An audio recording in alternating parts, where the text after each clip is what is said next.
In 2 hours they were over the vast green muckscape of the Everglades, banking toward the skinny strip of hyperdevelopment where several million South Floridians live close together in nothing remotely approaching harmony. They landed, taxied, parked at the gate. Seth and his Groom Posse joined the line of exiting passengers and shuffled unsteadily out of the plane. In the jetway they were enveloped by the Swedish aroma of tropical decay that welcomes visitors to Miami the way Mickey Mouse welcomes them to Orlando. "What's that smell?" said Marty. "Miami," said Seth. "What, the whole city has mildew?" "Basically." Seth's phone rang the instant he turned it on. He looked at the screen. Tina. He saw she'd also left 6 text messages. This was not good. There had been a time when many of Tina's messages were playful, flirtatious, romantic, even sexual. But in the past few months, the vast majority concerned the ongoing and infinitely complex crisis that was the seating chart for the reception. "Hello," he said. "Are you in Miami?" said Tina. "Yes, we just landed." "Come to baggage claim right now." "You're still in the airport?" Tina had flown in on an earlier flight with her bridal party. She was supposed to be at the hotel by now. "I got delayed," she said, "by this stupid dog." "A dog?" "Seth had alerted on my dress." "It what?" "They're saying I have to—" "Wait a minute. Don't touch that. You're going to ruin it." "Tina, what?" "Just get down here, okay?" "Okay, but what's happening? Which baggage claim? Hello?" Tina was gone. "What was that about?" said Marty.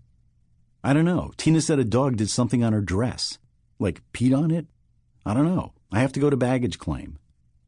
He heard her from 25 yards away. Tina had a strong, confident voice.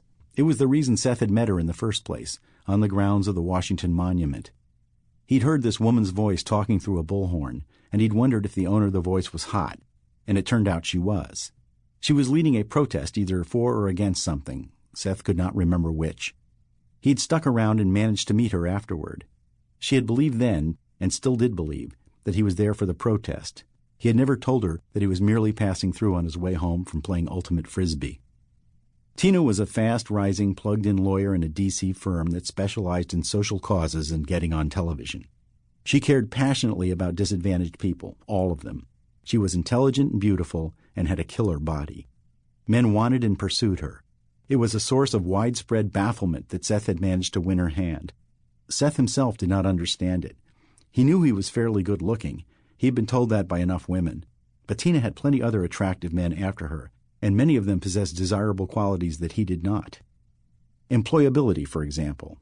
Upon graduating from college, Seth had discovered that he was fundamentally unequipped to do anything that anybody was willing to pay serious money for.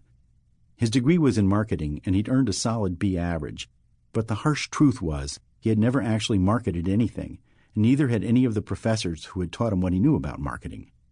After college, he'd gone to Washington, telling himself that there were many good reasons for him to look for work there, aside from the obvious and pathetic truth, which was that he could live with his parents. This led to 2 years of unemployment and humiliating underemployment, including a stint handing out flyers at a mall for a 20% discount at a teeth-whitening booth. It was during this stint that he found himself handing a flyer to Jennifer Claremont, whom he had dated for 2 years in high school. She went on to graduate summa cum laude from the University of Michigan and was midway through Stanford Medical School. By the time Seth had realized who she was, she had the flyer in hand. He quickly assured her that her teeth did not need whitening and in fact looked great. This was followed by a hideously awkward, pause-filled conversation during which they avoided any discussion of what Seth was doing and agreed, at least 4 times, that it was really great to see each other. When they finally managed to break apart, they walked briskly in opposite directions, neither looking back. Seth proceeded directly to a trash can, into which he dumped all of his flyers. He then drove straight home from the mall, went to his room and played Grand Theft Auto 3, where lunatics prosper, for 7 straight hours.